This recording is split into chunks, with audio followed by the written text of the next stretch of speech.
So dear friends, जो question आ रहा है कि ये मीटिंग किस वजह से है, किस चीज़ के लिए है, ये आपकी जो फॉर्म दिया गया था गूगल फॉर्म में और जो ग्रुप में मैंने एडवर्टाइजमेंट दिया था, ये सारी चीज़ उसमें मेंशन था। ये एक फ्री वेबिनार है। हम साइकोलॉजिस्ट, साइकियाट्रिस्ट या मेंटल हेल्थ प्रोफेशनल जितना भी है इंडिया में, उनके लिए कुछ इफेक्टिव थेरापेटिक अप्रोच जो आपकी प्रैक्टिस में, आपके प्रोफेशन में आप लोग एडप्ट कर सकते हैं, जो कि आज के टाइम में बहुत ही हाईली इफेक्टिव रह चुका है। तो उसी के बारे में हम प्रैक्टिकली डेमोन्स्ट्रेशन भी करेंगे। उससे पहले ये जानना भी बहुत ही जरूरी है कि हमको ये जो एडिशनल थेरापेटिक अप्रोचेस क्यों चाहिए, क्योंकि हमारा जो मेन स्ट्रीम एजुकेशन सिस्टम है रिगार्डिंग मेंटल हेल्थ प्रोफेशनल, उसमें बहुत सारा लेग्स है, बहुत सारा ब्लॉक होल्स है, जो कि आप लोग आपके प्रोफेशन में शायद फील कर रहे हैं। ये एक बहुत बड़ी रीजन है जिसकी वजह से आज इंडिया में मेंटल हेल्थ की जो सिनेरियोज है, मेंटल हेल्थ की जो समस्या है, वो बहुत ही हाईली इंक्रीजिंग रेट में आगे भाग रहा है। हम कितना भी कोशिश कर रहे हैं, कितना भी थेरापेटिक अप्रोचेस, कितना भी हमारा जो भी मेन स्ट्रीम प्रोसेसेस है उसको एडप्ट करने के बाद भी हमको प्रॉब्लम आ रही है और उससे बहुत ज्यादा नुकसान हो रहा है ह्यूमन सोसाइटी को। तो चलिए, जो भी आने वाले टाइम में बाद में ज्वाइन करेंगे वो ऑटोमेटिकली ऐड हो जाएंगे। मैं कुछ प्रेजेंटेशन यहाँ पे आपको जरूर देने वाला हूँ, क्योंकि 1 आवर का टाइम है। इसमें हम कुछ पीपीटी के जरिए कुछ स्टैटिस्टिक्स देखेंगे। उसके बाद फिर मेरा जो 10 इयर्स का जो एक्सपीरियंसेस रहा है मेंटल हेल्थ प्रोफेशनल में, जो जर्नी मेरा रहा है पेशेंट्स के साथ, क्लाइंट्स के साथ और डिफरेंट डिफरेंट ऑर्गेनाइजेशन के साथ, और कौन से ऐसे प्रैक्टिकल अप्रोचेस मैं यहाँ पे एडप्ट करता हूँ, वो सारे को भी हम बाद में प्रैक्टिकली देखेंगे। अगर आपकी कुछ क्वेश्चन है तो चैट बॉक्स में पूछ लीजिए प्रेजेंटेशन शुरू करने से पहले। उसके बाद हम फिर directly face to face interaction रखेंगे जब ये खत्म होगा।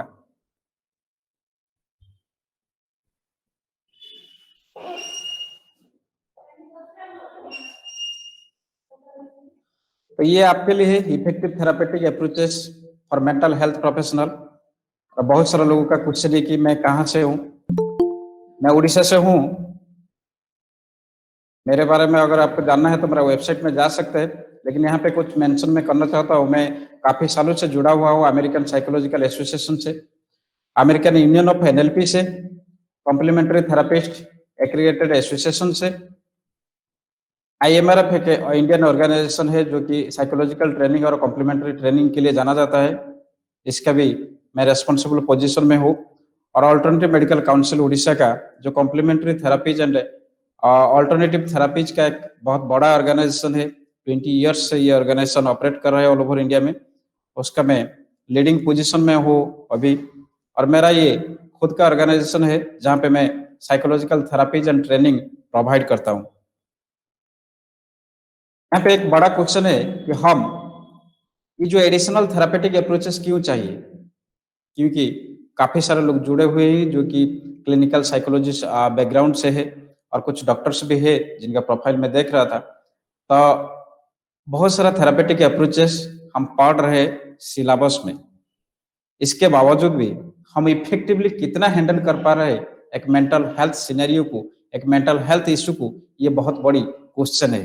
क्योंकि WHO की कुछ डाटाज है और वर्ल्ड की कुछ स्टैटिस्टिक्स है जिसको आप देख लेते हैं पहले। 970 million people are worldwide, ये गूगल का कुछ डाटा है जो आपको दिखाना चाहता हूं। Females are more affected. जो साइकोलॉजिकल डिसऑर्डर से अफेक्टेड हो रहे हैं उनका जो मोर्टेलिटी रेट है, उनका जो लाइफ एक्सपेक्टेंसी है, वो 10 इयर्स, मिनिमम 10 इयर्स कम हो रहा है। और जो डेथ है, जो मेंटल डिसऑर्डर्स को लेकर जो डेथ है, वो वर्ल्ड वाइड अगर देखा जाए, जामा साइकेट्री का जो रिपोर्ट है, ये 8 मिलियन से ईच ईयर। ये पुराना डाटा है क्योंकि ये हमारी बदकिस्मती है, क्योंकि मेंटल हेल्थ के ऊपर करंट अपडेटेड डाटा अवेलेबल नहीं रहता है, ये आप सभी लोग जानते हैं।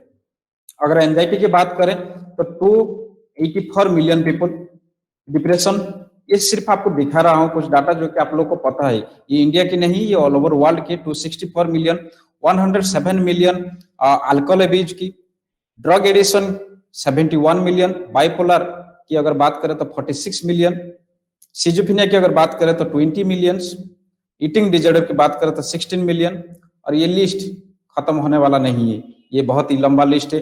तो ये जो फिगर हम देख रहे हैं, ये फिगर क्यों आज के टाइम में इतना आगे दौड़ रहा है? ये पुराना डाटा है, उसमें 10 मिलियन और 20 मिलियन आर जोड़ लीजिए after this since 2 years, since 1 year we are suffering from कोविड-19 सिचुएशन।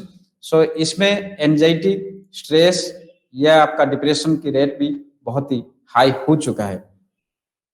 तो ये अलार्मिंग स्टेप में क्यों है हर कंट्री में?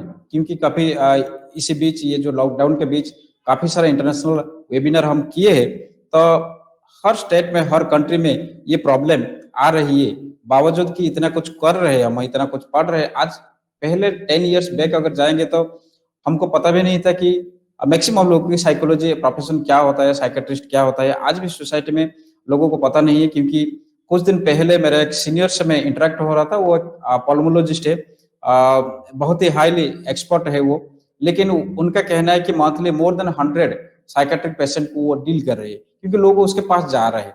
तो उनके पास ऑप्शन नहीं रहता, तो कुछ वो एलोपैथिक सिस्टम का जो कुछ दवाई है, जनरल मेडिसिन वो लिख देते हैं हेडेक के लिए या स्टोमक अपसेट के लिए। लेकिन ये सही अप्रोच नहीं रहता है कभी भी, क्योंकि उसके हर फील्ड में कोई ना कोई एक्सपर्ट है, लेकिन लोगों को पता नहीं है। तो लैक ऑफ अवेयरनेस मान सकते हैं, इसका बड़ी वजह है, जो कि इंडिया में काफी ज्यादा है, लैक ऑफ अवेयरनेस।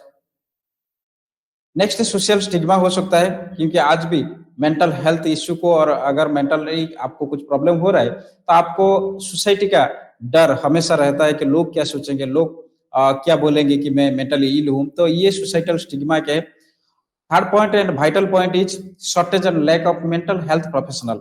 ये बहुत बड़ी समस्या है। अगर माना जाए, डब्ल्यूएचओ की रिपोर्ट को देखा जाए, और हम भी खुद फील कर रहे हैं सोसाइटी में, आप जो एरिया में रहते हैं उसमें आपको लग रहा होगा कि कितना परसेंटेज मेंटल हेल्थ प्रोफेशनल रहना चाहिए और कितना प्रतिशत है। नेक्स्ट है जो एजुकेशन को लेकर हम बात करेंगे, क्योंकि इंडिया में एजुकेशन सिस्टम का, आप कोई भी स्पेशलाइजेशन ले लीजिए, मेंटल हेल्थ को छोड़ दीजिए, आप कोई भी स्पेशलाइजेशन को ले लीजिए, ये एजुकेशन सिस्टम में बहुत सारा लैक्स है, जो कि बहुत दिनों से जो अथॉरिटीज है, चाहे वो प्रेसिडेंट हो, चाहे वो प्राइम मिनिस्टर हो, बहुत सारा सेमिनार वेबिनार में उन लोग का जो कन्वोकेशन सेरेमनी होता है यूनिवर्सिटीज में, लोग आके बात कर रहे हैं कि वैल्यूएबल एजुकेशन क्यों नहीं हो रहा है इंडिया में, कोई यूनिवर्सिटी या टॉप ऑर्गेनाइजेशन क्यों वर्ल्ड रैंकिंग में नहीं आ रहा है। फिर भी उनको कोई जो वेज है, जो अप्रोचेस उनको एडप्ट करना चाहिए, जो लागू करना चाहिए, वो नहीं हो पा रहा है, चाहे उसकी रीजन कुछ भी हो। नेक्स्ट पार्ट है जो main stream health care system है, जो मेडिकल सिस्टम इंडिया में चल रहा है, उसमें भी बहुत सारा ब्लॉक होल्स है, प्रॉब्लम्स है, जिसकी वजह से हम सफर हो रहे हैं मेंटली। क्योंकि मेंटल पेशेंट को, जो मेंटल इलनेस है, जो कैटेगरीज हम डिफरेंट मेंटल डिजॉर्डर्स की बात कर रहे हैं, नया डिजॉर्डर्स डेली एडप्ट कर रहे हैं, डेली सुनने को आ रहा है, जो डिजॉर्डर्स पहले कभी नहीं हुआ करता था इंडियन सोसाइटी में, जो फॉरेन कंट्रीज में हुआ करता था, वो सारे भी आज इंडिया में बहुत तेजी से बढ़ रहा है। तो ये जो बढ़ रहा है, इसको रोकने के लिए, इसको इफेक्टिवली हैंडल करने के लिए हमारा जो main stream health care system है, उसमें शायद कुछ प्रावधान की जरूरत है, जो कि अभी तक अवेलेबल नहीं है। नेक्स्ट थिंग है, हम ये जो मेंटल हेल्थ प्रोफेशनल की बात चल रहा है, मेंटल हेल्थ प्रोफेशनल की सिनेरियोज क्या है according to world health organisation. World की अगर बात करें तो लो इनकम कंट्रीज में it's 2 for 1 lakh population, and high income countries में इट्स 70। तो जाने की अगर ऑल ओवर वर्ल्ड की डाटा देखा जाए तो डब्ल्यूएचओ की माने तो 1 in every 10 person, 10 आदमी से एक आदमी, एक पर्सन, 10 पीपल से एक पीपल जहां पे मेंटली इल है, मेंटल हेल्थ इश्यूज से सफर हो रहा है, गुजर रहा है, वो कंट्री में अगर आपको 1 लाख में 2 मेंटल हेल्थ प्रोफेशनल मिलेगा तो आप कैसे उसको इफेक्टिवली हैंडल कर पाएंगे। तो ये बहुत बड़ी समस्या है जो वर्ल्ड हेल्थ ऑर्गेनाइजेशन की जितना भी कंट्रीज एफिलेटेड है उनका जो मानना है 139 countries, less than half of the 139 countries ये mental health policies and plans को एस्टेब्लिश कर रहे हैं, जो कि इंडिया में को देखने को नहीं मिल रहा है अभी तक। तो इंडिया की अगर बात करें, ये भी डब्ल्यूएचओ की डाटा है, साइकेट्रिस्ट की परसेंटेज अगर बात करें 1 लाख पॉपुलेशन में ये 0.3 है। साइकेट्रिक नर्सेस की बात करें 0.12 है, साइकोलॉजिस्ट की बात करें 0.07 है, सोशल वर्कर्स की बात करें 0.07 है। तो आप देख लीजिए 1-2 भी नहीं आ रहा है 1 लाख पॉपुलेशन में। तो ये बहुत बड़ी विडंबना है, चाहे आप कुछ भी कह लीजिए, कुछ भी कर लीजिए, लेकिन ये जो स्टैटिस्टिक्स है ये बहुत दुखदायक है, जो कि आज इंडिया में अगर आप बात करें 1 in 4 people are suffering with some of mental disorders.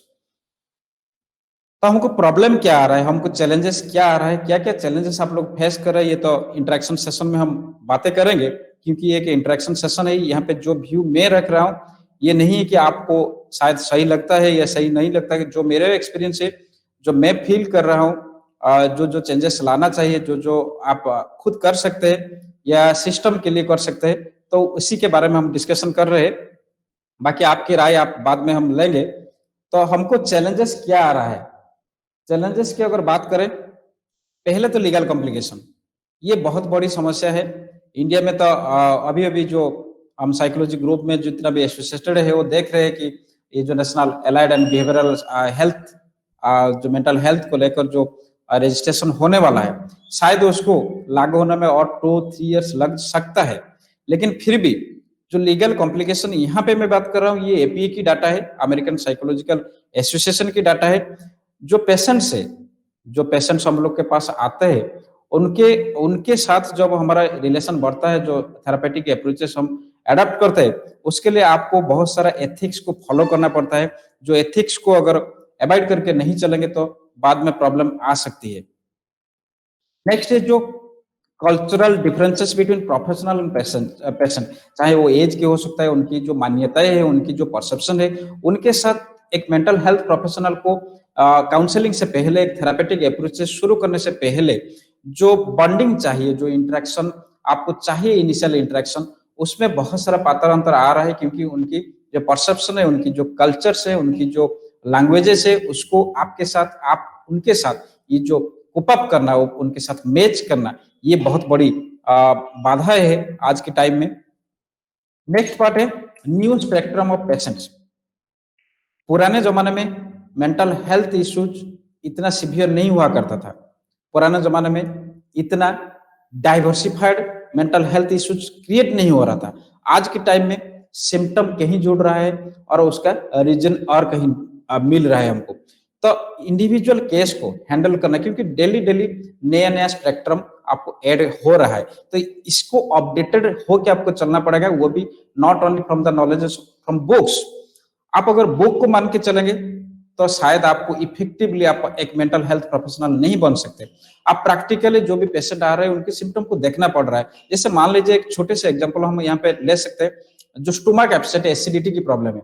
Acidity की प्रॉब्लम पहले हुआ करता था खाने पीने से या हमारा डेली रूटीन से, लेकिन आज के टाइम में मैक्सिमम एसिडिटी की प्रॉब्लम, मैक्सिमम स्टोमक अपसेट की प्रॉब्लम जो हो रहा है, जो हमारे पास बहुत सारे पेशेंट आ रहे हैं, उनका रिलेट करता है स्ट्रेस को।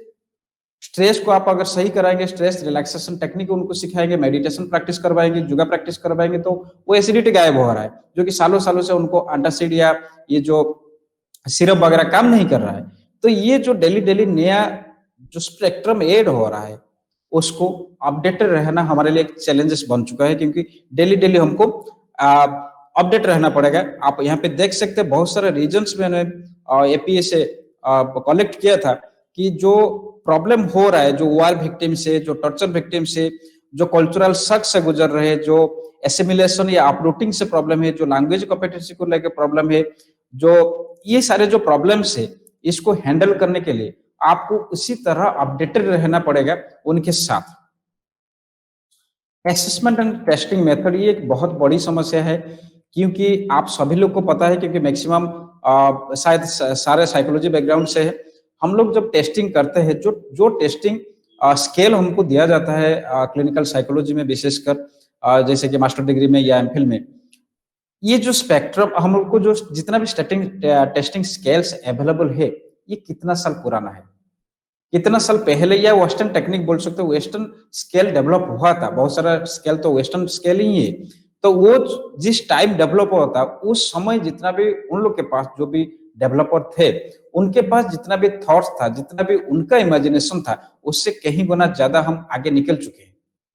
तो उसी टेस्ट स्केल को अगर आज भी हम अप्लाई करेंगे, तो शायद हम कहीं ना कहीं मिस डायग्नोसिस में पड़ सकते हैं।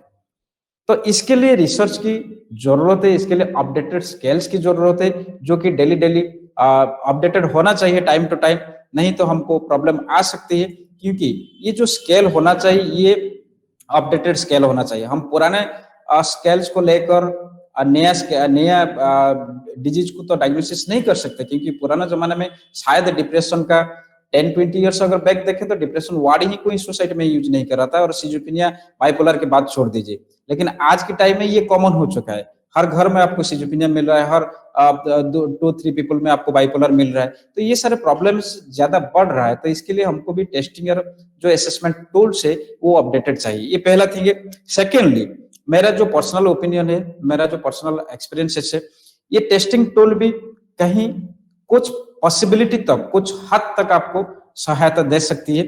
ये टोटली आपको करेक्ट मेजरमेंट नहीं कर सकता है, क्योंकि हम जब साइकोलॉजी लैब में एक्सपेरिमेंट करते थे, हम जब स्केल को, आप लोग भी पढ़ाई टाइम में जो मास्टर डिग्री क्लिनिकल साइकोलॉजी या एमफिल में आप एक्सपेरिमेंट किए होंगे, कि जो स्केल्स आपको दिया जाता है एक्सपेरिमेंटल बेसिस में लैब में, उसमें जो ऑप्शन हमको दिया जाता है, वो ऑप्शन आप जानबूझ के भी चेंज अल्टर कर सकते हैं। आपको मोड अभी जो हो रहा है वो ऑप्शन को आप क्लिक कर सकते हैं, बाद में उसका इवैल्यूएशन कुछ दूसरा रिजल्ट देता है, और आप बाद में अगर उसको चेंज करेंगे तो उसका रिजल्ट भी और कुछ आ सकता है। तो ये डिपेंड करता है जो पेशेंट है उसकी परसेप्शन के ऊपर। इसीलिए ज्यादातर साइकोलॉजिस्ट या साइकेट्रिस्ट या आपकी क्लिनिकल साइकोलॉजिस्ट, हम लोग डिपेंडेंट रहते हैं उनके सिम्टम के ऊपर, ना कि टेस्टिंग के ऊपर। तो इसके ऊपर थोड़ा सा हमको चैलेंजेस आ रहा है, तो इसके ऊपर थोड़ा सा एक्सपेरिमेंटल होना चाहिए।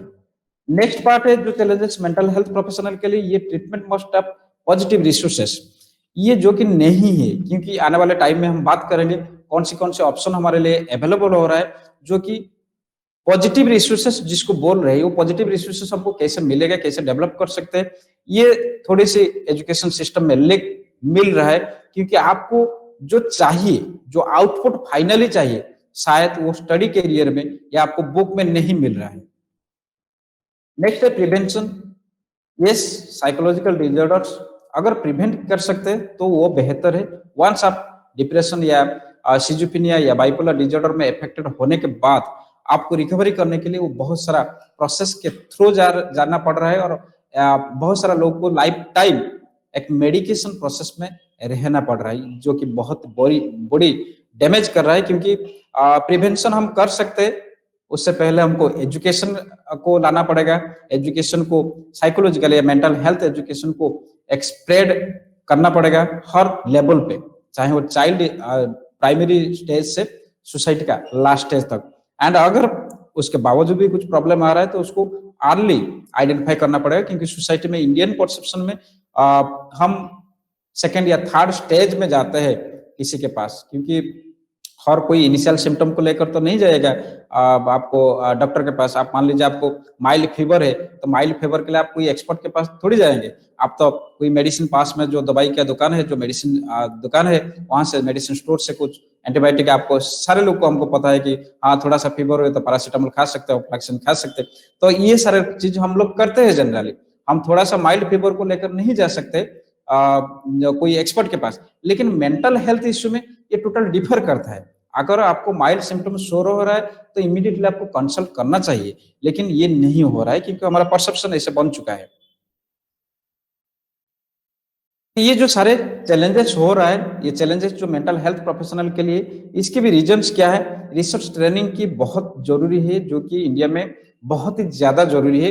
कुछ कंट्रीज है जो कि जर्मन के नाम ले सकते हैं, इटली के नाम ले सकते हैं, उनमें वो कंट्री में बहुत सारा डेवलपमेंट हो रहा है, बहुत सारा एडेप्टेशन हो रहा है। और एपीए स्पेसिफिकली जो वर्ल्ड को कंट्रोल कर रहा है, अमेरिकन साइकोलॉजिकल एसोसिएशन, वो एक बहुत बड़ी स्टेप ले चुकी है, काफी शायद 3 to 4 इयर्स बैक वो इनिशिएटिव ले चुकी है। आप एपीए वेबसाइट में जाके सर्च कर सकते हो, अगर आप वहां पे मेंबर है तो आप लोग को पता है, क्योंकि एपीए बहुत सारा एडिशनल थेरापेटिक अप्रोचेस का कंटिन्यूइंग एजुकेशन शुरू कर चुका है। उनकी वेबसाइट में आप रजिस्टर कर सकते हैं कंटिन्यूइंग एजुकेशन कॉम्प्लीमेंटरी थेरापीज के लिए, क्योंकि उनको भी पता है साइकोलॉजिकल प्रॉब्लम्स के लिए क्या जरूरी है। नेक्स्ट है जो गवर्नमेंटल अनविलिंगनेस बोल रहे हैं, अभी तो बिल पास हुआ है, उसमें बहुत सारा लिस्टेड है। आप अगर वो बिल को ध्यान से देखे होंगे तो बहुत सारा प्रोफेशनल को उसमें ऐड किया है। आप एक रजिस्टर्ड साइकोलॉजिस्ट, साइकोथेरापिस्ट, काउंसलर बन सकते हैं, एक रजिस्ट्रेशन आपको मिल सकता है। लेकिन जो नॉलेज चाहिए, जो प्रैक्टिकलिटी चाहिए, जो जो स्किल्स चाहिए to effectively handle the psychological issues mental health के लिए, उसके लिए स्टेप्स क्या है, उसके लिए कौन सी इनिशिएटिव गवर्नमेंट ले रहा है, तो ये बहुत बड़ी विडंबना बोल सकते हैं, ये बहुत बड़ी समस्या बोल सकते हैं। आप रजिस्ट्रेशन लेकर आप क्या करेंगे? आप एक एथिकल प्रैक्टिस कर सकते हैं, आप ऐसे भी लीगल एथिकल प्रैक्टिस कर सकते हैं, कुछ स्टेप्स है जो कि इसमें बात करेंगे। लेकिन उससे क्या होगा, आप आज देख लीजिए, आज के टाइम में एमबीबीएस की सीट बढ़ा दिया गया है। आज जितना भी डॉक्टर्स निकल रहे हैं 10 इयर्स बैक या 5 इयर्स बैक, उससे कहीं गुना ज्यादा निकल रहे हैं। लेकिन जो डिजीज का लिस्ट वो बढ़ क्यों रहा है? हम कहाँ पे गलती कर रहे हैं? हम प्रिवेंट नहीं कर रहे, हम उसकी रूट को ट्रीट नहीं कर रहे, हम उसको सिम्टम को ट्रीट कर रहे। तो सिम्टम को ट्रीट करने से क्या होगा? रिजल्ट तो हमको नहीं मिलेगा। तो आप चाहे रजिस्टर्ड थेरापिस्ट बने या रजिस्टर्ड काउंसलर बने, उससे फर्क नहीं पड़ेगा। आप क्या कर रहे, कितने पीपल की लाइफ को आप एनहांस कर रहे, कितनों की आप जो साइकोलॉजिकल इश्यू से गुजर रहे उनको कितने की साइकोलॉजिकल इश्यूज को आप बाहर ला रहे, ये बहुत बड़ी चैलेंजेस हो सकता है आने वाले टाइम में। नेक्स्ट है कोलैबोरेशन, इसके ऊपर भी बात करेंगे डिटेल्स में, क्योंकि मेंटल हेल्थ की जो समस्या है, मेंटल हेल्थ डिजॉर्डर्स जिसको बोलते हैं, उसको हैंडल सही तरीके से करने के लिए कोलैबोरेशन चाहिए। आप अकेला नहीं कर सकते, ये एक कलेक्टिव अप्रोच है। और इस टीम में कौन कौन रहना चाहिए ये बाद में हमारा स्लाइड में आज आएगा। नेक्स्ट है एजुकेशन, जो टिपिकल एजुकेशन जो आज भी इंडिया में है उसको लेकर हम बात करेंगे। ये 4 की फैक्टर मेरे को लग रहा है कि ये प्रॉब्लम है हमारे लिए, जो मेंटल हेल्थ प्रोफेशनल ग्रो नहीं कर पा रहे।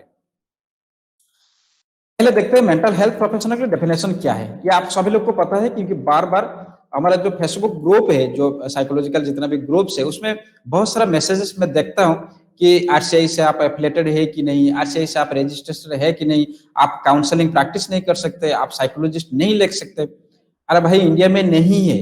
आरसीआई के नॉर्म्स आपको क्लियरली पता होना चाहिए।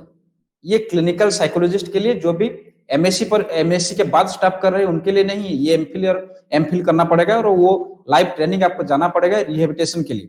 और कुछ 1 ईयर की कोर्सेस भी है, PG diploma courses in clinical psychology या रिहेबिलिटेशन साइकोलॉजिस्ट और स्पेशल एजुकेटर के लिए। ये रिहेबिलिटेशन की बात छोड़ दीजिए, आप डिजेबिलिटी की ऑप्शन को छोड़ दीजिए। आज सोसाइटी में हर कोई मेंटली डिजेबल है। आप hearing impair, auditory problem, sensory integration problem, ये सारे को छोड़ दीजिए ना। आप सोसाइटी में जनरल जो सही आदमी है, जो हटा कटा पीपल है, उनके बारे में सोचिए। जो डिप्रेशन हो रहा है वो क्या डिजेबल लोगों को हो रहा है? डिप्रेशन तो सब सही सलामत लोगों को हो रहा है। जो एंजाइटी डिसऑर्डर से सफर हो रहे वो भी सही सलामत है। तो उनके लिए ऑप्शन क्या है? आप रजिस्ट्रेशन आरसीआई से नहीं ले सकते, क्योंकि ऑप्शन ही नहीं है अभी। इसलिए तो नेशनल जो bill, mental health bill pass हुआ है, उसके अंडर आएगा, ये सारे प्रोविजन रखा हुआ है। लेकिन इंडिया गवर्नमेंट की जो अनविलिंगनेस है, जो काफी सालों से हम लोग एप्लीकेशन करता है डिफरेंट मीडिया के माध्यम से, डिफरेंट एजुकेशन प्लेटफॉर्म के माध्यम से, क्योंकि मैं ट्रेनिंग में बहुत ज्यादा इन्वॉल्व रहता हूँ काफी सालों से। शायद 2013 से मेरा ट्रेनिंग चलता है एजुकेशन ऑर्गेनाइजेशन से, तो 7 to 8 ईयर्स हो गया। बहुत सारे एप्लीकेशन में स्टेट गवर्नमेंट या सेंट्रल गवर्नमेंट के पास भेज चुके हैं। लेकिन उसका जो अनविलिंगनेस है मेंटल हेल्थ को लेकर, सही जो एक आर्किटेक्ट होना चाहिए, एक आर्किटेक्चर बनना चाहिए, वो नहीं बन रहा है। क्योंकि उसके पीछे भी बहुत सारे रीजन है जो कि आप लोग को पता है। क्योंकि ये जो सिस्टम, ट्रीटमेंट सिस्टम है, ये टोटल एक स्कैम की तरफ इंडिया में चलता है। अगर आप लोग एक साइकोलॉजिस्ट है, आप लोग एक काउंसलर है, आप लोग एक क्लिनिकल साइकोलॉजिस्ट है, एक थेरापिस्ट है, तो आप लोग तो एलोपैथिक सिस्टम को अवॉइड करने के लिए बोलेंगे। तो ये इसमें लॉस हो सकता है, ये बहुत सारा उसमें स्कैम्स है, उसके ऊपर हम बात ज्यादा नहीं करेंगे। तो अच्छा है हम पर्सनली क्या कर सकते हैं वो बताएंगे। तो यहाँ पे एक बड़ा क्वेश्चन आता है बार बार कि मेंटल हेल्थ प्रोफेशनल किसको बोला जाए। क्या आप सिर्फ साइकोलॉजी पढ़ लेने से, साइकोलॉजिकल डिग्री हासिल करने से, आपका एमएससी पीएचडी या एमफिल हासिल करने से आप मेंटल हेल्थ प्रोफेशनल बोल सकते हैं आप खुद को, और कोई मेंटल हेल्थ प्रोफेशनल नहीं बन सकता है? आप सोचिए ना एक स्पिरिचुअल लीडर के बारे में, जो अच्छे अच्छे स्पिरिचुअल लीडर से इंडिया में। आप मेडिटेशन एक्सपर्ट के बारे में सोचिए, आप लाइफ कोचेस के बारे में सोचिए, वो लोग भी डायरेक्टली एनहांस कर रहे हैं पीपल के लाइफ को, स्ट्रेस रिमूव कर रहे हैं। उनके पास बहुत सारा तरीका रहता है। आप एक मेडिटेशन एक्सपर्ट को ले लीजिए और आप खुद की पोजीशन को कंपेयर कीजिए। आप जो कॉग्निटिव बिहेवियर थेरेपी में जो भी आप थॉट प्रोसेस को सिखाते हैं, आप जो भी थेरापेटिक अप्रोचेस और ज्यादा चलाते हैं, जो बोलते हैं कि पॉजिटिव रहो, ये साइकेट्रिस्ट की लैंग्वेज है, साइकेट्रिस्ट डॉक्टर्स की लैंग्वेज है। आप पॉजिटिव सोचो। पॉजिटिव कैसे सोचा जाए? अगर ये पर्सन पॉजिटिव सोच सकता था तो ये डिप्रेशन में नहीं जाता था। वो पॉजिटिव नहीं सोच पाया, इसीलिए वो डिप्रेशन या एंजाइटी में जा रहा है। तो आप उसको अगर डायरेक्टली मेडिसिन दे के बोलेंगे कि नहीं पॉजिटिव सोचो, तो ये पॉसिबल नहीं है। तो पॉजिटिव कैसे सोचा जाए? उसके लिए आप कुछ भी तरीका अपनाइए। आप घूम फिर के कहीं ना कहीं हमारा जो इंडिया की जो रूट्स है, जो मेडिटेशन है, उसी के ऊपर हम आ रहे हैं। तो ये एक एग्जांपल है, क्योंकि बार बार ये क्वेश्चन आ रहा था कि मैं सोचा यहाँ पे क्लैरिफाई कर दूं, क्योंकि ये अगर आप डेफिनेशन भी देखेंगे, मेंटल हेल्थ प्रोफेशनल किसको बोला जा सकता है? आप एक हेल्थ केयर प्रैक्टिशनर हो सकते हैं, आप एक सोशल सर्विस प्रोवाइडर हो सकते हैं, आप ह्यूमन सर्विस प्रोवाइडर हो सकते हैं, चाहे वो ट्रेनर हो सकते हैं, चाहे वो लाइफ कोचेस हो सकते हैं। आप उनको डिनाई नहीं कर सकते कि वो mental health regarding mental health. आप आज देख लीजिए लाइफ कोचेस की इंडिया में डिमांड क्या है। आप एनएलपी ट्रेनर की, जो कोचेस की, आप स्किल डेवलपमेंट, जो लाइफ स्किल डेवलपमेंट या जो मेडिटेशन एक्सपर्ट है, उनकी जो पब्लिसिटी है, उनकी जो डिमांड्स है, उनको लोग क्यों फॉलो कर रहे हैं? उनके पास कुछ तो मिल रहा है, नहीं तो क्यों फॉलो करते हैं? ये बार बार क्वेश्चन आता है। तो मेन स्ट्रीम अगर बात करें तो ये साइकेट्रिस्ट हो सकते हैं, क्लिनिकल साइकोलॉजिस्ट हो सकते हैं, साइकोलॉजिस्ट हो सकते हैं, उसमें काउंसलिंग साइकोलॉजिस्ट या स्कूल साइकोलॉजिस्ट या स्पोर्ट्स साइकोलॉजिस्ट, कुछ भी आप ऐड कर लीजिए। लाइफ कोचेस हो सकते हैं, मेडिटेशन एक्सपर्ट हो सकते हैं, स्पिरिचुअल हीलर्स हो सकते हैं, या मेंटल हेल्थ थेरापिस्ट हो सकते हैं। ये सारे ऑप्शंस है जिनको हम मेंटल हेल्थ एक्सपर्ट बोल सकते हैं। अगर मेन स्ट्रीम एजुकेशन की बात करें, इंडिया में मेंटल हेल्थ प्रोफेशनल बनने के लिए एजुकेशन क्या है? ओनली साइकोलॉजी अवेलेबल है, या क्लिनिकल साइकोलॉजी या साइकेट्रिस्ट? अगर साइकेट्रिस्ट की बात करें, जिनके पास मेडिसिन प्रेस्क्राइब करने की क्षमता रहती है, लेकिन मेडिसिन आपको भी पता है, आप लोग भी एडमिट करेंगे, साइकोलॉजिकल डिसऑर्डर के लिए मेडिसिन कितना प्रतिशत काम कर रहा है, कितना प्रतिशत इफेक्टिव है, और इनका साइड इफेक्ट के लिए, साइड इफेक्ट से बचने के लिए कौन से उपाय आप एडप्ट कर सकते हैं, ये आप सभी को पता है। ये मैं यहाँ पे नहीं बोलना चाहूंगा। अगर रूट कॉज की साइकेट्रिस्ट मेडिसिन या जो anti depression medicine, anti anxiety medicine, ये काम क्यों इफेक्टिवली नहीं कर रहा है, इसका ऊपर थोड़ा सा बात कर लेते हैं। अगर रूट कॉज देखा जाए साइकोलॉजिकल डिसऑर्डर की, ये 5 कॉज मेरे को लगता है आज तक जो काफी 10 साल की जो रिसर्च करियर में, एक है जेनेटिक प्रॉब्लम, सेकेंड है एक्सीडेंटल प्रॉब्लम, थर्ड है जो ओवरडोज ऑफ केमिकल्स आप ड्रग्स या मेडिसिन का प्रॉब्लम है, नेक्स्ट है emotional trauma, wrong thought pattern या बिलीफ सिस्टम। ये 5 वाइटल कॉजेस मेरे को लगता है कि हर साइकोलॉजिकल डिसऑर्डर के लिए ये रेस्पॉन्सिबल फैक्टर है। और कुछ ऐड कर सकते हैं आप, लेकिन ये 5 फैक्टर मेन वाइटल फैक्टर है। अगर इसका परसेंटेज देखा जाए तो जितना भी केसेस आप लोग के पास आता है, उसकी रीजन आप देखेंगे, उसको परसेंटेज को देखेंगे, तो 10 to 20% केसेस आपको एक्सीडेंट, जेनेटिक या ड्रग्स से मिलेगा, लेकिन 80 to 90% emotional issues, emotional trauma, thought pattern से ही आपको मिलेगा। तो अगर आप मेडिसिन ले रहे हैं तो मेडिसिन शायद आपको 10-20% केसेस में बहुत ही इफेक्टिवली काम कर सकता है। अगर 80 to 90% जो कॉजेस है, उसमें आपको मेडिसिन शायद कुछ दिन तक, कुछ हद तक आपको हेल्प कर सकता है, लेकिन परमानेंटली शायद क्योर नहीं कर सकता है, क्योंकि दुनिया में शायद ऐसा कोई मेडिसिन होगा, शायद ऐसा कोई दवाई होगा जो आपको आपके थॉट पैटर्न सही करा सकता है। यस, जो न्यूरोट्रांसमीटर के जो चेंजेस हो जाते हैं रॉन्ग थॉट पैटर्न से, रॉन्ग इंफॉर्मेशन प्रोसेसिंग से, वो जरूर अल्टर हो सकता है जो साइकेट्रिक दवाई से, लेकिन वो क्लियर नहीं हो सकता है। नेक्स्ट है क्लिनिकल साइकोलॉजिस्ट। आप लोग के पास ट्रेनिंग टेस्टिंग के लिए आप लोग के पास ऑप्शन रहता है, आप टेस्ट कर सकते हैं। मान लीजिए आप टेस्ट करके डायग्नोसिस कर लिए कि ये कुछ इसको डिप्रेशन है, एंजाइटी डिसऑर्डर है, आप कुछ भी प्रॉब्लम फाइंड आउट कर लिए, क्योंकि टेस्टिंग के बारे में हम बात कर चुके हैं। आपके पास जो स्केल रहता है, जो लाइबिलिटी रहता है, आपको जो लाइसेंस दिया गया है, आप उससे आप टेस्ट करवा सकते हैं। टेस्ट करके आप फाइंड आउट कर लिए, उसके पास आपके पास सॉल्यूशन क्या है, आप वो पेशेंट को ट्रीट कैसे करेंगे। आप तो मेडिसिन नहीं दे सकते, तो आपके पास बचा क्या, आपकी सिलेबस के अकॉर्डिंग, जो क्लिनिकल साइकोलॉजी सिलेबस के अकॉर्डिंगली आपको थेरापेटिक अप्रोचेस चाहिए। तो थेरापेटिक अप्रोचेस में आपको सीबीटी है, जो कि काफी इफेक्टिव है, काफी नहीं बहुत ही इफेक्टिव है। सीबीटी आज बहुत ही डिमांड में है। आरएबीटी है, साइकोथेरेपी है। इसके अलावा आपकी सिलेबस के अकॉर्डिंग, आपकी मेन स्ट्रीम एजुकेशन के अकॉर्डिंग और कौन सी थेरापेटिक अप्रोचेस आप दे सकते हैं। क्या आपकी ये जो थेरापेटिक अप्रोचेस हम देख रहे हैं, ये सीबीटी, साइकोथेरेपी, ये आरईबीटी, डायलेटिक थेरेपी, ये जितना भी therapeutic approaches according to your syllabus, not additional. इस सिलेबस में आपको जितना भी थेरापेटिक अप्रोचेस के स्किल्स सिखाया जाता है, ये स्किल्स से आप क्या टोटली रिकवरी करा सकते हैं। इसका जवाब आप इंटरेक्शन सेशन में जरूर दीजिएगा।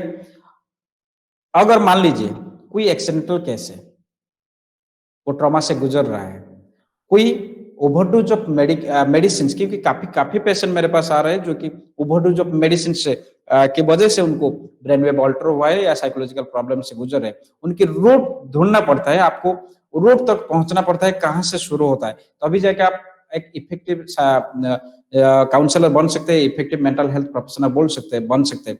आप अगर ऊपर सिम्टम को देखकर आप चलेंगे तो शायद मिस डायग्नोसिस हो सकता है, क्योंकि कहीं ना कहीं रूट कहाँ है ढूंढना पड़ता है। तो काफी सारा पेशेंट की रूट सालों सालों से अगर हम बैक जा रहे हैं तो प्रॉब्लम का रूट जो स्टार्ट हुआ था वो ओवरडोज ऑफ मेडिसिन के वजह से होता है। क्योंकि during the Covid maximum patient की प्रॉब्लम ये हुआ था, जो एजिथ्रोमाइसिन के बाद बीच में न्यूज में आ गया कि एजिथ्रोमाइसिन टेबलेट ले लेने से कोविड नहीं आएगी। तो उससे क्या होगा, लोग जानबूझकर मतलब अपनी मर्जी से झूठ बोलकर मेडिसिन स्टोर से काफी सारा मंथ बाय मंथ मतलब कंटिन्यूअसली एजिथ्रोमाइसिन ले लिए हैं।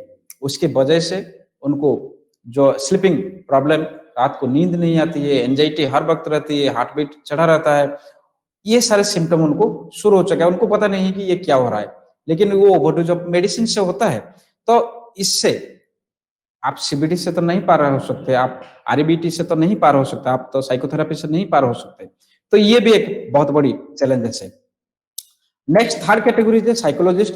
साइकोलॉजिस्ट के पास ऑप्शन क्या रहता है, आप स्टडी कर सकते हैं, आप ऑब्जर्व कर सकते हैं, आप लिसनिंग कर सकते हैं, लिसन करके आपके पास ऑप्शन क्या है, काउंसलिंग। क्या आपको लगता है सिर्फ काउंसलिंग से आपको सोल्यूशन मिल सकता है? शायद नो, क्योंकि आज के टाइम में हर कोई मास्टर है, आज के टाइम में इंफॉर्मेशन हर किसी के पास है।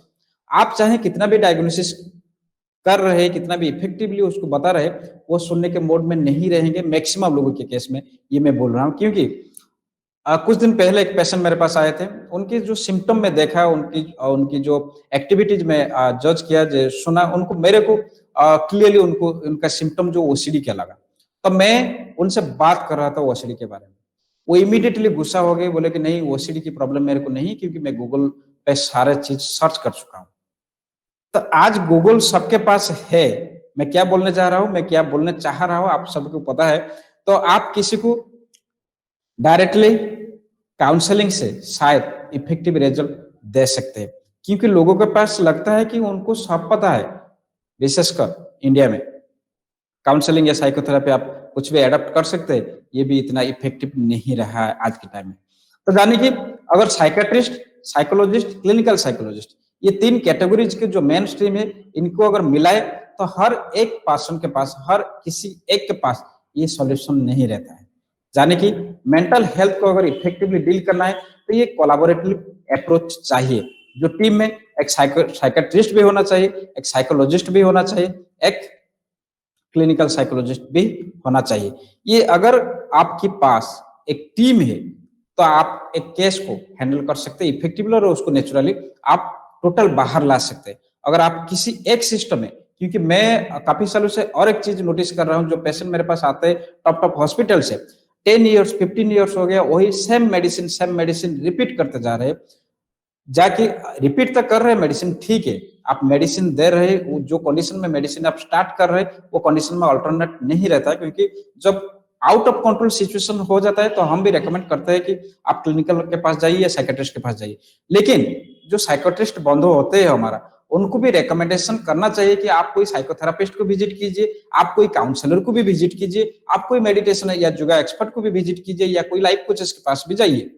क्योंकि अगर मेडिसिन से सॉल्यूशन आपको नहीं मिलेगा, आप सालों साल अगर मेडिसिन खिला रहे, उसका जो साइड इफेक्ट आ रहा है, उसको बॉडी पेन आ रहा है, स्टोमक अपसेट आ रहा है, सर दर्द कर रहा है, उसका प्रॉब्लम का सॉल्यूशन क्या है?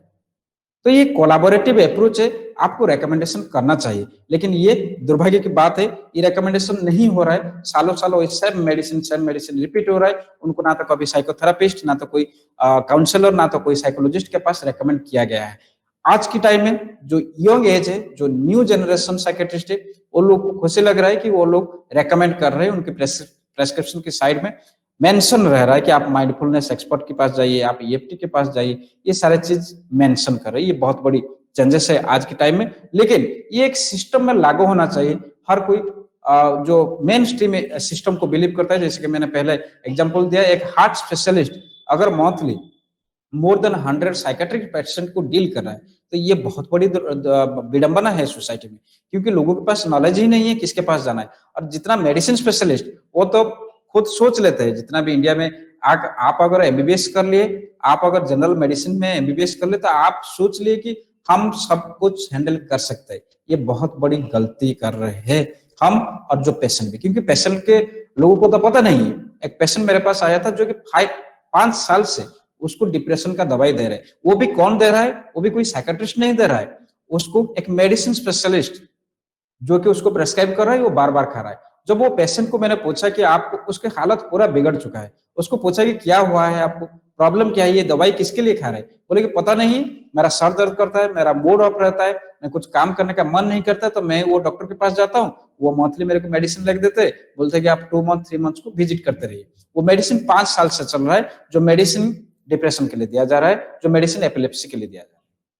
पेशेंट को पता नहीं है, पेशेंट को कोई एपिलेप्सी का सिम्टम नहीं है, पेशेंट को कोई डिप्रेशन का सिम्टम नहीं था, जो कि इनिशियल स्टेज में जो जहां से शुरू हुआ था। तो अगर लोगों के पास तो नॉलेज नहीं है, क्योंकि आपको अगर जो सिंपल मैंने एग्जांपल दिया था पहले, सिंपल बुखार है, तो आप कोई एक्सपर्ट के बारे में सोचे भी नहीं। हम क्यों सोचेंगे? हमको सिर्फ बुखार है तो कोई मेडिसिन दुकान के पास, मेडिसिन स्टोर के पास हम जाएंगे। हम थोड़ी ना कोई एक्सपेरिमेंटल केस में जाके ब्लड टेस्ट करेंगे, ये इतना सारा टेस्टिंग करवाएंगे। तो ये सारे चीज को सोसाइटी में रूट लेवल तक पहुंचाना जिम्मेदारी बन चुका है। तो इसके लिए बहुत सारा चैलेंजेस, ये सारे चैलेंजेस हमको फेस करना पड़ रहा है। यहाँ पे क्वेश्चन है, कोलैबोरेटिव अप्रोच नहीं मिल सकता है, क्योंकि आप शायद कोई प्राइवेट हॉस्पिटल में हम देख रहे हैं अभी, जो कि साइकोथेरापिस्ट को प्रमोट कर रहे हैं या पोस्टेड कर रहे हैं। क्लिनिकल साइकोलॉजिस्ट फिर है, उनके पास लाइबिलिटी है, वो क्लिनिक सेटअप में या हॉस्पिटल में काम कर रहे हैं। तो जो साइकेट्रिस्ट के पास क्लिनिकल साइकोलॉजिस्ट है, उनके साथ भी एक काउंसलर रहना जरूरी है, जो कि आज के टाइम में बहुत सारा जगह में, विशेषकर प्राइवेट हॉस्पिटल में, बहुत सारा सेटिंग्स में ये चेंजेस दिखने को मिल रहा है। लेकिन हर कहीं पे, सोसाइटी का हर कॉर्नर पे ये रहना चाहिए, हर किसी के पास ये एक्सेसिबिलिटी रहना चाहिए और नॉलेज रहना चाहिए कि हमको ये प्रॉब्लम हो रहा है तो हम किसके पास जाए। तो ये नॉलेज रहना चाहिए। तो कोलैबोरेटिव अप्रोच अगर प्राइवेट प्रैक्टिस आप कर रहे हो, अगर इंडिविजुअलिटी को आप देखें, तो शायद कोलैबोरेटिव अप्रोच आप नहीं पा सकते। तो यहाँ पे क्वेश्चन आता है, आप कैसे ग्रो करेंगे? आप छोड़ दीजिए गवर्नमेंट सिस्टम को, जो लॉज आया है, जो बिल पास हुआ है, वो लागू होने में शायद 5 to 10 ईयर्स लग सकता है, या ये गवर्नमेंट चेंज हो गया तो वो शायद बिल ही रह सकता है। तो उसके बाद छोड़ दीजिए, हम पर्सनली ग्रो कैसे कर सकते हैं, हमारे पास क्या क्या ऑप्शन है मेंटल हेल्थ को लेकर। मेन स्ट्रीम थेरेपी जो आप सभी लोग के पास है, जो सीबीटी है, आरईबीटी है, साइकोथेरेपी है, डीबीटी है, फैमिली थेरेपी है, एससीटी थेरेपी है और काउंसलिंग है। ये तो मेन स्ट्रीम थेरेपी है। ये सिलेबस में आप पढ़ रहे हैं और इसको प्रैक्टिस कर रहे हो, उसके बाद भी शॉर्ट टर्म कोर्स और ट्रेनिंग ले रहे हैं। अगर सीबीटी आरईबीटी का लेना है तो सीबीटी अमेरिकन साइकोलॉजिकल एसोसिएशन में भी डिस्टेंस ऑनलाइन लर्निंग में सीबीटी का स्पेशलाइज्ड कोर्स दे रहा है तो आप रजिस्टर कर सकते हैं वहां पे, जो कि इफेक्टिव, काफी इफेक्टिव है। एनी अदर ऑप्शन जो है आज के टाइम में हम सोशल मीडिया में बहुत ज्यादा देख रहे हैं, जो आप सारे लोग को पता है, शायद बहुत सारे एक्सपर्ट भी उसमें है। Art therapy, yes, dance therapy, music therapy, mindfulness, yoga therapy, meditation therapy, emotional freedom technique, diet and nutrition therapy, ये सारे थेरेपी बहुत ज्यादा इफेक्टिव है। लेकिन विडंबना है कि ये सारे थेरेपी आपको सिलेबस में नहीं मिल सकता है। ये आपको जो ट्रेडिशनल मेंटल हेल्थ प्रोफेशनल की जो सिलेबस है, जो साइकोलॉजी सिलेबस है, उसमें शायद आपको ना तो माइंडफुलनेस की मिलेगा, ना तो योगा थेरेपी की मिलेगा, ना तो मेडिटेशन थेरेपी की मिलेगा, ना तो इमोशनल फ्रीडम टेक्निक थेरेपी की मिलेगा, जो थेरेपी की बात कर रहे हैं। हम काफी सालों से, शायद 2013-14 से माइंडफुलनेस टेक्निक या वर्कशॉप हम कंडक्ट करते आए हैं। लेकिन अभी आईआईटी खड़गपुर ने पिछले महीने इसको लॉन्च किया था, कोई हमारे ग्रुप में भी पोस्ट किया था, मैंने अटेंड किया था माइंडफुलनेस की जो वर्कशॉप उनका जो 1 मंथ चला था। तो ये काफी इफेक्टिव आज लग रहा है, लेकिन माइंडफुलनेस की बेस, योगा मेडिटेशन की बेस वही मेडिटेशन से रिलेटेड है। तो आप मेडिटेशन को अगर प्रैक्टिस कर रहे हो तो ये टर्म सिर्फ चेंज हुआ है। नेक्स्ट है जो इफेक्टिव थेरापेटिक अप्रोचेस की बात कर रहे हैं, उसमें आप क्या क्या एडप्ट कर सकते हैं जो नॉन ट्रेडिशनल है। आपको सिलेबस में ये सारी चीज भी नहीं मिलेगा। फर्स्ट है एनएलपी। एनएलपी को लेकर इंडिया में बहुत सारा मिसकंसेप्शन है और बहुत सारा अवेयरनेस भी है। आज हर कोई एनएलपी एक्सपर्ट बन चुका है। NLP, yes, NLP is the best method.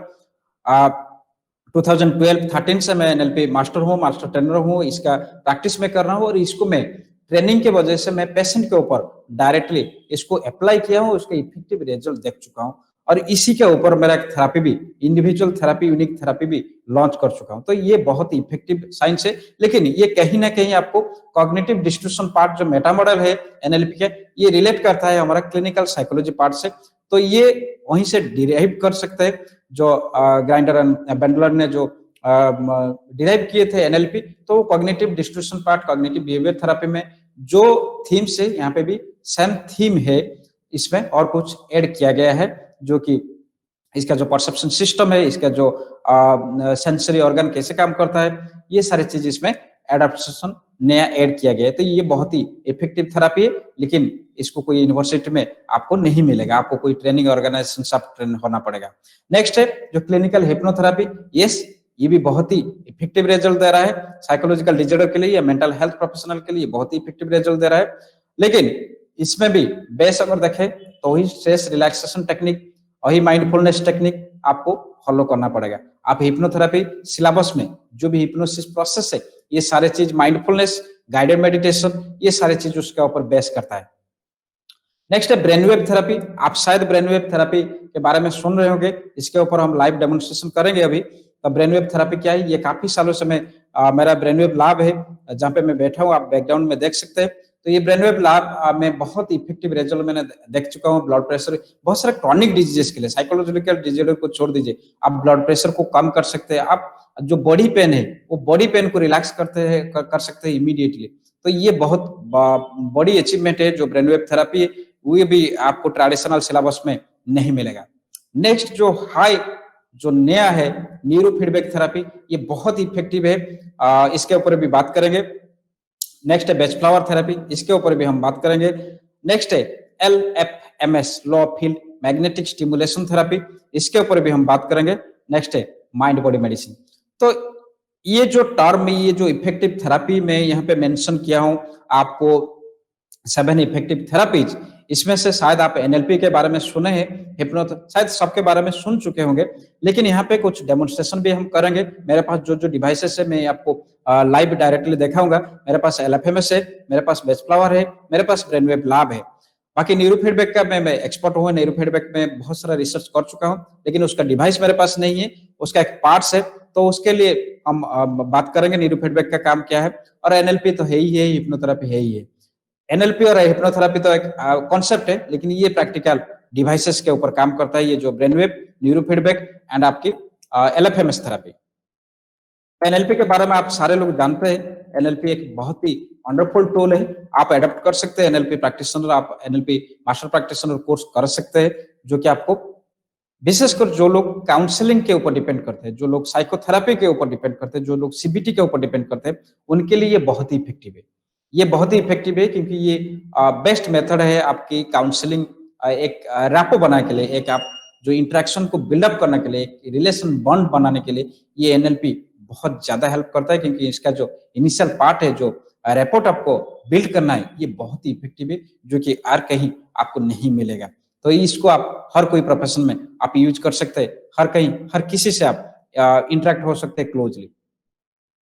Neuro feedback में एक डिवाइस रहता है जो ईज के ऊपर विशेषकर काम करता है। तो स्कॉल में जितना भी पार्ट्स में हमारा सेंसर लग जाता है, तो आपकी मान लीजिए स्ट्रेस है, आपको मान लीजिए एंजाइटी है, तो वो जब बैठेंगे तो आपके सामने एक स्क्रीन दे दिया जाएगा। वो स्क्रीन में आपको ब्रेन वेव ऑल्ट्रेशन दिखाएगा, आपको रिलैक्सेशन टेक्निक उसी समय आपको अप्लाई किया जाएगा, आपके ऊपर गाइडेड मेडिटेशन का कमांड दिया जाएगा। आप जैसे जैसे रिलैक्स होते जाएंगे, आपके स्क्रीन में आप देख सकते हैं ब्रेन वेव कैसे ऑल्ट्रेशन होता है, कैसे चेंज होता है। तो ये सारे ट्रेनिंग दिया जाता है, जाके आपको फील होता है हाँ हम बॉडी को कंट्रोल कर सकते हैं, हमारे इमोशंस को कंट्रोल कर सकते हैं, हमारा थॉट प्रोसेस को हम कंट्रोल कर सकते हैं। तो जैसे जैसे आप कंट्रोल करते जाएंगे, ऐसे ऐसे आप रिलैक्स और फील करते जाएंगे और कामनेस आपको आ जाएगा, एंजाइटी कम हो जाएगा। तो ये कंटिन्यूसली अगर आप ट्रेन करते जाएंगे, ये एक ट्रेनिंग मेथड है जो कि डिवाइसेस के जरिए आपको ट्रेनिंग दिया जाता है, जो कि आप खुद आपकी रिजल्ट देख सकते हैं ईईजी फंक्शन मॉनिटर में। तो ये बहुत ही इफेक्टिवली रिजल्ट आज तक दे चुका है। अगर आप लोग चाहेंगे तो न्यूरो फीडबैक का ऑनलाइन ट्रेनिंग आप ले सकते हैं, उसका डिवाइस भी आप खरीद सकते हैं, जो कि थोड़ा सा कॉस्टली है लेकिन बहुत ही इफेक्टिव रिजल्ट दे रहा है ये सारे केसेस के लिए। नेक्स्ट है बेस्ट फ्लावर रेमेडीज। ये बहुत ही इफेक्टिव है। आप शायद आप लोग को पता है बेस्ट फ्लावर रेमेडीज की है, ये स्पेसिफिकली डेवलप होता है साइकोलॉजिकल एंड इमोशनल प्रॉब्लम्स के लिए, इसका और कोई यूज ही नहीं है। और ये काफी सालों से मैं बेस्ट फ्लावर यूज कर रहा हूँ, बहुत ज्यादा रिजल्ट दे रहा है। आप मान लीजिए इंसोम्निया के प्रॉब्लम है, आप स्लीपिंग टेबलेट दे देके कितना साइड इफेक्ट आप लेंगे, लेकिन आप बेस्ट फ्लावर यूज कर रहे हैं तो डे 1-2 से आपको इतना इफेक्टिव रिजल्ट मिलेगा। पेशेंट आके बोल रहे सर इतना नींद आ रहा है, हम मंथली मंथ महीने महीने हम सो नहीं पा रहे थे, तो इतना अच्छा रिजल्ट उसका मिल रहा है। और इमोशनल एंगर के लिए, फियर के लिए ये बहुत ज्यादा काम कर रहा है। तो ये एक नेचुरल एक्सट्रैक्ट है जिसका कोई साइड इफेक्ट नहीं है। आप इसके बारे में जानते ही है, हम दिखा देंगे यहाँ पे बेस्ट फ्लावर। ये 38 वाइल्ड फ्लावर से तैयार किया जाता है और इंडिया में 1-2 कंपनी इसको तैयार कर रहे हैं, जो कंपनी से मैं पर्सनली अटैच हूँ काफी सालों से। तो वहां से जो प्रोडक्ट मेरे पास आता है वो बहुत ही इफेक्टिव प्रोडक्ट मेरे पास पहुंचता है। तो ये प्रोडक्ट बहुत ज्यादा काम करता है। हिप्नोसिस के बारे में तो बता चुके हैं, रिलैक्सेशन और कामनेस टेक्निक जो के जरिए जो भी प्रोसेस रहता है ये बहुत ही इफेक्टिव रहता है आपको कमांड देने के लिए और काउंसलिंग करने के लिए। Brainwave therapy, yes, brainwave therapy में क्या क्या होता है ये डिवाइसेस के साथ हम देखेंगे आज। ब्रेनवेव थेरेपी में क्या क्या हम कर सकते हैं, ये भी बहुत ही अच्छा रिजल्ट देता है कोई भी प्रॉब्लम के लिए, जैसे मैंने बताया। नेक्स्ट है एलएफएमएस थेरेपी, जो जिसके बारे में मैं बात कर रहा हूँ, ये टोटल आपको शायद नया लग रहा होगा।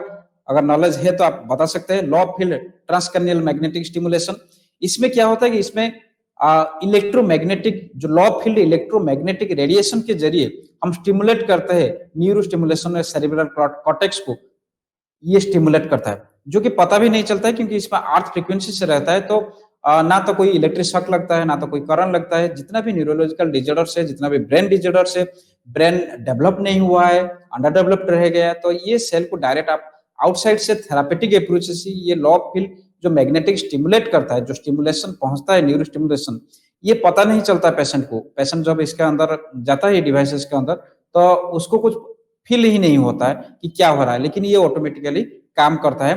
तो ये बहुत ही इफेक्टिव थेरापेटिक रिजल्ट देता है, जो स्पेसिफिकली डिजॉर्डर्स के लिए, ब्रेन डिजॉर्डर्स के लिए। ये डिवाइस का फंक्शन है, ये मैग्नेटिक कॉइल से डिफरेंट डिफरेंट कॉइल्स रहता है, उसको देखेंगे हम, लाइव देखेंगे। नेक्स्ट है माइंड बॉडी मेडिसिन, जो अप्रोचेस हम कहीं ना कहीं हमारा main stream medical system, main stream psychological treatment system में भूल चुके हैं कि हमारा माइंड ही है जो कि प्रॉब्लम क्रिएट करता है, जो जिसका जो मेंटल फैकल्टीज जिसको बोलते हैं, थॉट हो सकता है, आपके इमोशंस हो सकता है, आपकी फीलिंग्स हो सकता है। तो ये सारे के लिए शायद 80-90% साइकोलॉजिकल इश्यूज या मेंटल हेल्थ इश्यूज क्रिएट हो रहा है, लेकिन उसको आउटसाइड फैक्टर या मेडिसिन देके आप सही नहीं करवा सकते। अगर अंदर से, अगर इनर वर्ल्ड को आप नहीं झांकेंगे, अगर जो माइंड के पार्ट को आप मिस कर देंगे, तो इसको आप सही तरीके से डील नहीं कर सकते। इसी का ऊपर एक यूनिक थेरेपी है जो कि इंडिया में फर्स्ट टाइम मैंने लॉन्च किया था। माइंड थेरेपी है, शायद थाउजेंड्स ऑफ पेशेंट इसको ऑल ओवर इंडिया यूज कर चुके हैं और इसका रिजल्ट भी देख चुके हैं। इसका फीडबैक भी आप सारे गूगल में, मेरा वेबसाइट में देख सकते हैं। इसमें बहुत सारा लगभग 6 to 7 थेरेपीज मिला हुआ है। अभी क्वेश्चन है लीगली कैसे प्रैक्टिस कर सकते हैं, क्योंकि as a therapist, as a psychologist, as a counsellor आपके पास लाइसेंस नहीं है। ठीक है, आप अगर डिग्री अचीव कर चुके हैं तो इंडिया में लाइसेंस प्राप्त आप हो चुके हैं, जब तक ये बिल का बॉडी, गवर्निंग बॉडी कुछ क्रिएट नहीं हो जाता। फिर भी अगर आप थेरापेटिक अप्रोचेस को जाएंगे, आप काउंसलिंग दे सकते हैं, लेकिन अगर आप थेरापेटिक अप्रोचेस को अडॉप्ट करेंगे, ये जो सारे थेरापीज हम बातें कर रहे हैं, आप एनएलपी सीख सकते हैं, आप क्लिनिकल हिप्नोथेरेपी सीख सकते हैं, लेकिन जो डिवाइसेस की मैं बात कर रहा हूँ, जो बेच फ्लावर थेरेपी की मैं बात कर रहा हूँ, जो न्यूरो फीडबैक थेरेपी की बात कर रहा हूँ, जो एलएफएमएस की, जो ब्रेन वेव की, तो आप उसके लिए कुछ चीजें कर सकते हैं। क्या है?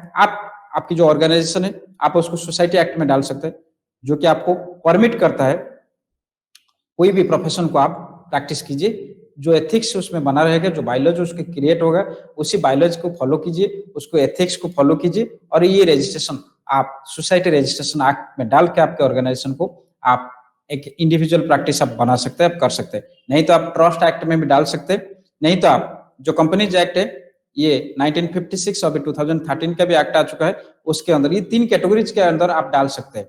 आप कोई भी इजी मीडियम आप जो रहेगा, आप अगर थोड़ा सा बिल्डअप करना चाहते हैं, थोड़ा सा ब्रांड बनाना चाहते हैं, तो आप कंपनी एक्ट को फॉलो कर सकते हैं। नहीं तो आप ट्रस्ट एक्ट को अगर इनिशियली स्टार्ट करना चाहते हैं, तो आप ट्रस्ट एक्ट में, सिंपल ट्रस्ट एक्ट में, ये बहुत ही लो कॉस्ट में हो जाता है इंडिया में, आप ट्रस्ट एक्ट में रजिस्ट्रेशन कर सकते हैं। नहीं तो आप अगर थोड़ा सा और थोड़ा सा आप हाईलाइटेड करना चाहते हैं, ऑल ओवर इंडिया को कवर करना चाहते हैं, तो आप रजिस्ट्रेशन सोसाइटी एक्ट में कर लीजिए और आप थेरापेटिक प्रैक्टिस कर सकते हैं। अगर आपको डिवाइसेस अप्रोचेस रखना है तो आप बेटर होगा, आप कंपनीज एक्ट 2013 या 1956 2013 अपडेटेड आ चुका है, उसके अंदर आप कर लीजिए रजिस्ट्रेशन। उसके बाद आप प्राइवेट प्रैक्टिस कीजिए। इंडिया में कोई प्रॉब्लम नहीं है जब तक आपकी नेशनल अलाइड जो हेल्थ बिल पास नहीं हो जाता। So only our degrees cannot make us an effective mental health professional, but definitely our skills can. So मैं और ज्यादा टाइम नहीं लूंगा। आप अगर ये थेरापी जितना भी मैं बात कर रहा हूँ उसके ऊपर ट्रेनिंग या सर्टिफाइड कोर्सेज चाहिए तो आप कनेक्ट हो सकते हैं मेरे पास।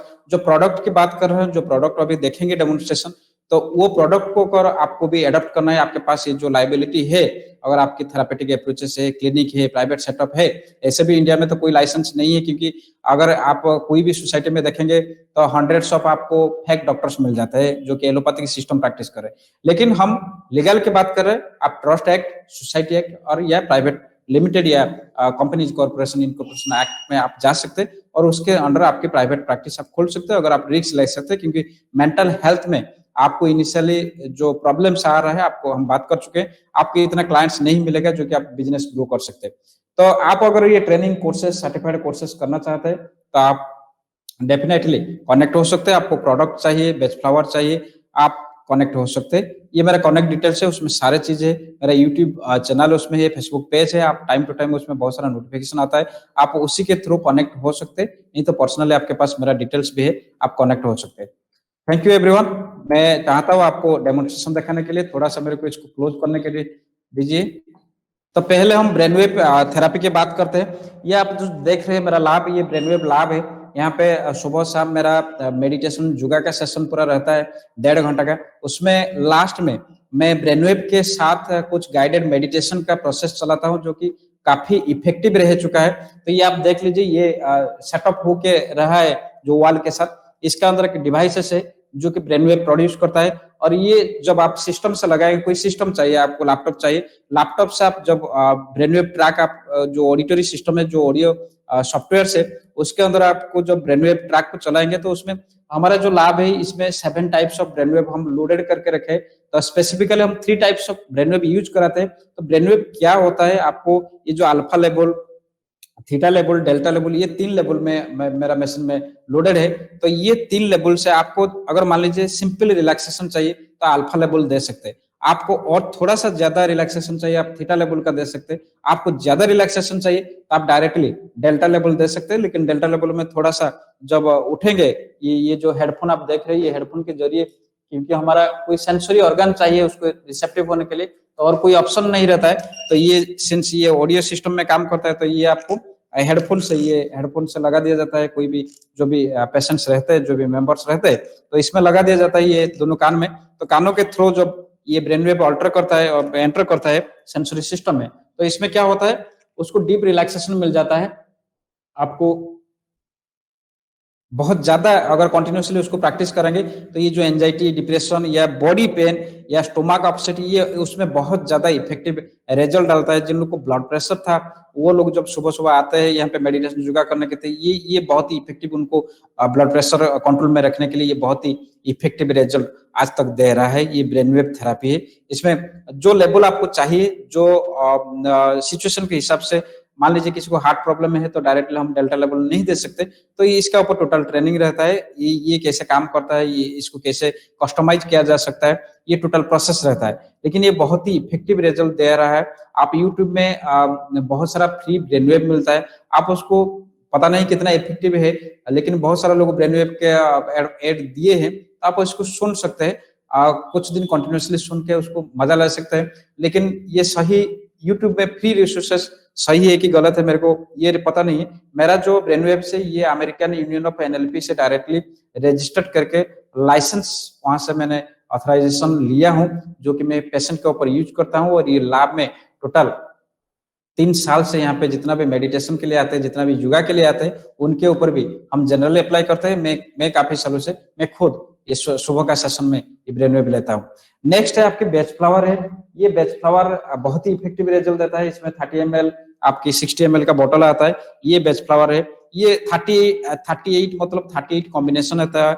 ये डिफरेंट बेच फ्लावर डिफरेंट प्रॉब्लम्स के लिए दिया जाता है। तो आपको क्या करना होता है कि ये बेच फ्लावर में आपका 38 में उसको वो जो जैसे कोर्स आप कंप्लीट करेंगे, ये कोर्स में सिखाया जाता है कौन सी प्रॉब्लम के लिए दिया जाता है। तो उसी के अकॉर्डिंगली, मान लीजिए किसी को डिप्रेशन है, किसी को एंजाइटी है, तो उसकी जो रूट्स है वो तो आपको काउंसलिंग से पता करना पड़ता है। उसके बाद आप इसका कॉम्बिनेशन बना सकते हैं।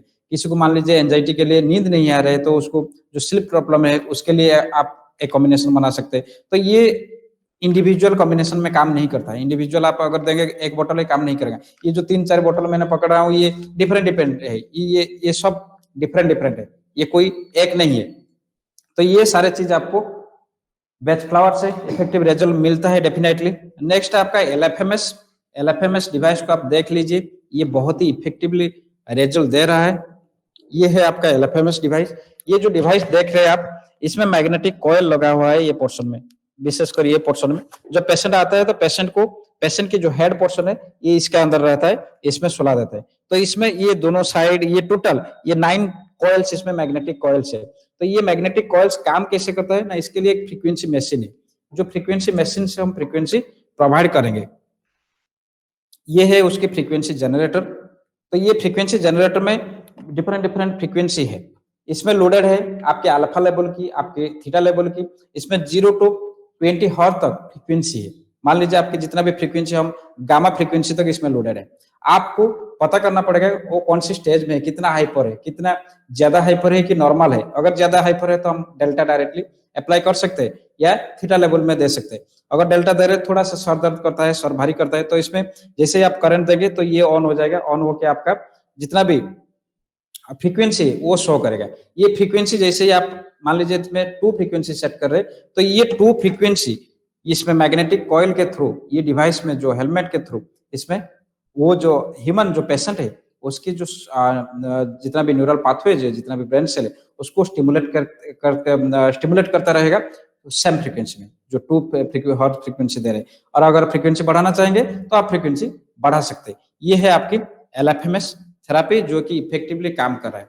बाकी जो न्यूरो फीडबैक की मैं बात कर रहा था, न्यूरो फीडबैक भी डिवाइस बेस्ड है, वो भी बहुत ही इफेक्टिवली रिजल्ट दे रहा है। वो भी सेम एज ये थेरापी जैसे, ये एक न्यूरोथेरापी का पार्ट है, न्यूरो फीडबैक थेरापी का। लेकिन उसमें डिफरेंस क्या है, उसमें आपको एक मॉनिटर दिया जाएगा। वो मॉनिटर में आपको ईजी डायरेक्टली आपका जो ब्रेनवेव को जो स्टिमुलेशन है, ब्रेनवेव सिंक्रोनाइजेशन को आप देख सकते हैं डायरेक्टली। आप वहां पे जज कर सकते हैं कि ये कितना वाइब्रेट हो रहा है, कितना सिंक्रोनाइज हो रहा है, कितना स्टिमुलेट हो रहा है, ये सारी चीज आप देख सकते हैं। तो ये है आपकी आपके अगर कुछ क्वेरीज है आप पूछ लीजिए। Will be getting any certificate. Jyoti ma'am, ये एक फ्री वेबिनार था, ये कोई कोर्स नहीं था, तो आपको इसके अकॉर्डिंगली मैंने मेंशन कर दिया था डिस्क्रिप्शन में। सर्टिफिकेट ये जो फ्री वेबिनार में ये डेमोन्स्ट्रेशन देने वाला था, तो इसमें आपको कुछ सर्टिफिकेट नहीं मिलेगा। Dutch page flower medicine stops panic attack and RTMS is more successful depression. Yes, medicine ये जो बेच फ्लावर का जो रेस्क्यू रेमेडी रहता है वो पैनिक अटैक के लिए बहुत ही इफेक्टिव है। मैं काफी सारे पेशेंट को हैंडल किया हूँ, तो ये बहुत ही इफेक्टिवली रिजल्ट देता है। और किसी का अगर कुछ क्वेश्चन है तो पूछ लीजिए, आप माइक्रोफोन ऑन करके पूछ सकते हैं। Hello sir, good evening. हाँ मैम, बोलिए। सर मुझे ना पूछना था, जो ये ट्रांसक्रैनियल मैग्नेटिक स्टिमुलेशन होती है, हाँ। So because we are stimulating a person's mind, तो एंजाइटी में तो ऑलरेडी हमारा माइंड मतलब ज्यादा स्टिमुलेटेड होता ही है। एंजाइटी में तो काम डाउन करने की जरूरत होती है। So that is why we take benzodiazepines or something like hypnotic medicines. तो फिर अगर ये जो RTMS है, तो is it like successful in anxiety or not? Because I've only seen cases people say कि ठीक है psychosis है, अगर किसी को थोड़ा बहुत हो रहा है तो ठीक है, depression में it works. But what about anxiety? Is it like yes ma'am, मतलब एंजाइटी में ब्रेन वेव और ज्यादा अल्टर हो जाता है। ये डिपेंड करता है, ये ब्रेन वेव के ऊपर डिपेंड करता है। तो जब आदमी सफर होता है एंजाइटी में, तो ये ब्रेन वेव और ज्यादा अल्टर हो जाता है। लेकिन ये स्टिमुलेट करता है, ये स्लो कर देता है। ये आपके ब्रेन वेव ऑल्ट्रेशन जितना ज्यादा बढ़ेगा एंजाइटी लेवल उतना ज्यादा, जितना एंजाइटी हाई रहता है तो ब्रेन वेव ऑल्ट्रेशन उतना ज्यादा हाई हो जाता है। तो ये स्टिमुलेट करेगा, मतलब ये ब्रेन वेव को सिंक्रोनाइज करेगा, स्लो करेगा। तो जितना स्लो होगा एंजाइटी धीरे धीरे कम होते जाएगा। तो ये बहुत ही इफेक्टिवली काम कर रहा है। okay sir, thank you. Hello, हाँ बोलिए sir. Good evening sir. Good evening, very good evening sir sir. Sir I am Shaukat Shafi from Kashmir. Yes sir, बोलिए। सर सर पहले जो आपने एक क्लिनिकल साइकोलॉजिस्ट का ये दिखाया है और उसके बाद आपने एक साइकोलॉजिस्ट का दिखाया है, वो मुझे स्किप हो गया है। जो साइकोलॉजिस्ट के स्लाइड है, I want to take the screenshot of that psychologist. Number 2 sir, जो हम इंडिया की बात करेंगे, यहाँ पे जैसे कि डिवीजन हुआ है। क्लिनिकल साइकोलॉजिस्ट बोल रहे हैं कि yes sir, continue. Clinical psychologist बोल रहे हैं कि we are the licensed clinical psychologist, कि हम ही प्रैक्टिस कर सकते हैं।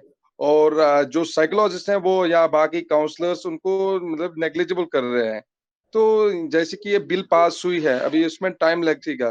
तो मेन डिफरेंस क्या है क्लिनिकल साइकोलॉजिस्ट और साइकोलॉजिस्ट की? और साइकोलॉजिस्ट किस हद तक प्रैक्टिस कर सकता है या नहीं कर सकता है, और क्या वो टेस्ट कर सकते हैं? Yes.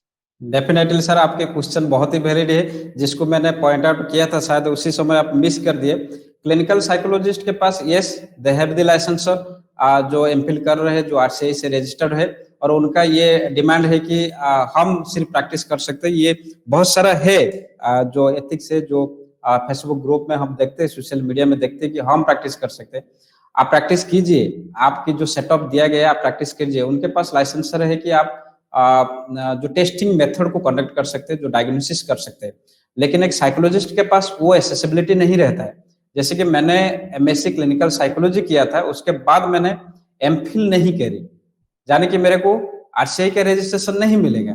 लेकिन जो मेरा रियलाइजेशन हुआ, जो मैंने प्रैक्टिकलिटी प्रॉब्लम जो फील किया, इसके बाद मैंने एमफिल ज्वाइन नहीं किया, मैंने कॉम्प्लीमेंट्री थेरापीज के ऊपर फोकस किया। उसके मेन रीजन हमको सॉल्यूशन चाहिए, और क्लिनिकल साइकोलॉजिस्ट के पास आज के टाइम में सॉल्यूशन क्या है जो मैं बात कर रहा। आप सीबीटी से कितना हद तक रिकवरी कर सकते हैं, आप आरईबीटी से कितना हद तक आप कर सकते हैं। आप टेस्टिंग, ठीक है, टेस्टिंग कंडक्ट कर रहे हैं, टेस्टिंग के बाद जो प्रॉब्लम आपको डायग्नोसिस हो गया कि इसको बाइपोलर है, सॉल्यूशन क्या है, हमारे पास सॉल्यूशन क्या है। तो एक कोलैबोरेटिव अप्रोच चाहिए। आप मान लीजिए किसी को एंजाइटी शुरू हो रहा है, किसी को थॉट का प्रॉब्लम शुरू हो रहा है, वो नेगेटिव थॉट में जा रहा है, ओवर थिंकिंग जा रहा है, वो डायरेक्टली तो क्लिनिकल साइकोलॉजिस्ट के पास नहीं जा सकता है, क्योंकि ज्यादातर क्लिनिकल साइकोलॉजिस्ट आजकल हॉस्पिटल सेटअप में है या उनका जो क्लिनिक्स है, वो मान लीजिए आपको फीवर है, थोड़ी सी फीवर है या सर दर्द है, आप डायरेक्टली क्यों विजिट करेंगे जाके एक हॉस्पिटल डॉक्टर को?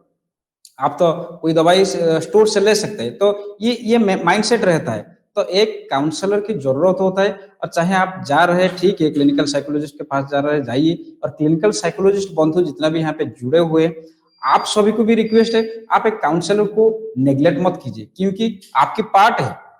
आप आज बिल पास हो रहा है, ठीक है, काफी सालों से हम ये आर्गुमेंट देखते आ रहे हैं कि साइकोलॉजिस्ट आर नॉट रजिस्टर्ड, ठीक है, लेकिन एक काउंसलर कितना लाइफ में एनहांस ला रहा है, कितना पीपल की लाइफ को चेंज कर रहा है, वो भी देखने वाली बात है। और एक क्वेश्चन आपकी जो है, हम लाइसेंस है, हमारे पास लाइबिलिटी है, हम कर सकते हैं और कोई नहीं कर सकता, ऐसा नहीं है। ये इंडिया है, यहाँ पे हर कोई हर किसी प्रोफेशन में जा सकता है। इसलिए मैंने जितना भी बिल आने से पहले जितना लीगल एस्पेक्ट मैंने बता दिया। जैसे कि मेरा ये जो ऑर्गेनाइजेशन है, मैं एमएससी क्लिनिकल साइकोलॉजी के बाद मैंने अपडेटेड साइकोलॉजी में नहीं किया हूँ, लेकिन मैं यहाँ पे प्राइवेट प्रैक्टिस शायद 5 ईयर से मेरा एक क्लिनिक चल रहा है। ये सोसाइटी एक्ट में भी रजिस्टर्ड है, ये ट्रस्ट एक्ट में भी रजिस्टर्ड है, और आने वाले टाइम में ये 1-2 मंथ में मैं इसको इनकॉर्पोरेट करने जा रहा हूँ।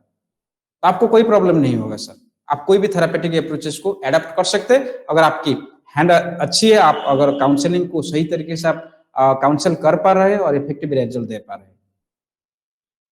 ओके सर, साइकोलॉजिस्ट जो स्लाइड है वो प्लीज अपलोड। हाँ, मैं लिंक भेज दूंगा सर।